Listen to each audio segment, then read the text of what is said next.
Servin once he got to the jail? Yeah, absolutely. From what I understand, Mr. Servin was booked into the jail by Stockton Police, and he began the booking process at our jail, where we start asking medical questions and things like that, and he became abusive and uncooperative at that time verbally. And so that happens sometimes with people who are under the influence that come into our jail. So our standard procedure for that is to take them over and just place them into a cell. Normally at our jail, you get to sit out and watch TV and relax until they've completed the booking process and find out whether you're going to be released or not. And this time they, because of his intoxication on whatever, and they took him over to a private cell where he could calm down, and then they could pull him out later to complete the booking process. From what I understand, once they got into the cell, and he became combative at that time once they took one of the handcuffs off. And there were 2 male officers and a female officer in the cell at that time, and he grabbed hold of the female officer and refused to let go of her during the fight and tried to drag her to the ground. He kicked several other officers in the chest and other parts of their body.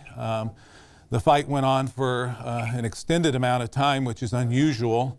And our sergeant, the supervisor, arrived on scene and began taking control of the situation and directing officers on what they should do.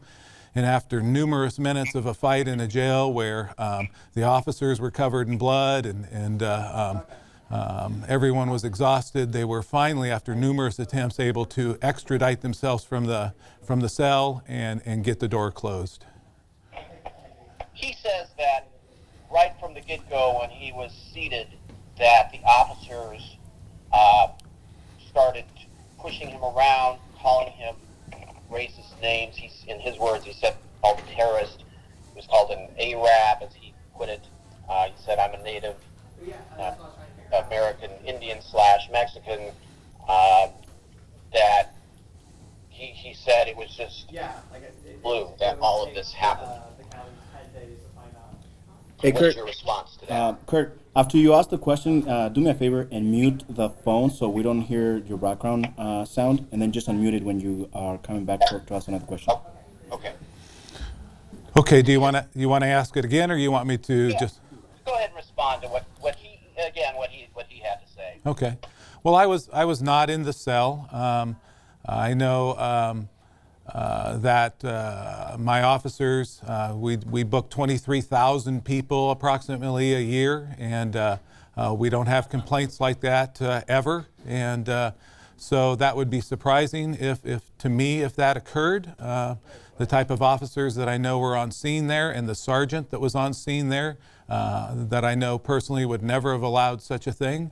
But you know, that's why we do investigations, and we're going to ask everyone that was involved. You know, we began our investigation 2 days ago on this, the night of the incident. So we have been conducting an investigation, and once that's completed, then we'll ascertain all the facts that occurred, and we'll make sure that our officers, if they behaved properly, well then we will credit them with doing their job, and if anyone did something that they were not supposed to do, then they will be held accountable for that.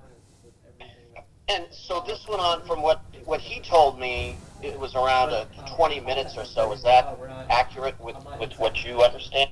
A 20-minute fight? Correct. That's what he says. No, I believe, you know, sometimes when you're under the influence like that, things seem very different than they do in the light of day. But, you know, we have a video not inside the cell because it's against state law for us to have video cameras inside the cells due to privacy issues with inmates that are in there. But we have the video from the time he walked in the booking door till the time he was walked over to the cell, and then the time that the officers were able to get out of the cell. And so that will show exactly the amount of time that everyone was in there. You know, when you look at these pictures, they're pretty disturbing, pretty shocking. I know you've been in law enforcement for many, many years. would you term what happened as excessive force against your own officers here? You know, I would not at this time term it either way. That's why we do investigations, to make sure that the truth comes out. And you're right, I have been in law enforcement for over 30 years, and I have been in many of these fights.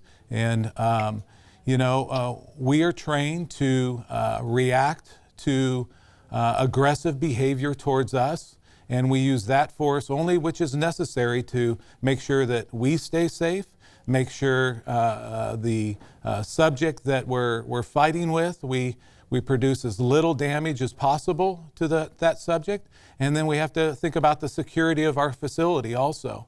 So these are very dynamic, exhausting, dangerous fights for us to be in.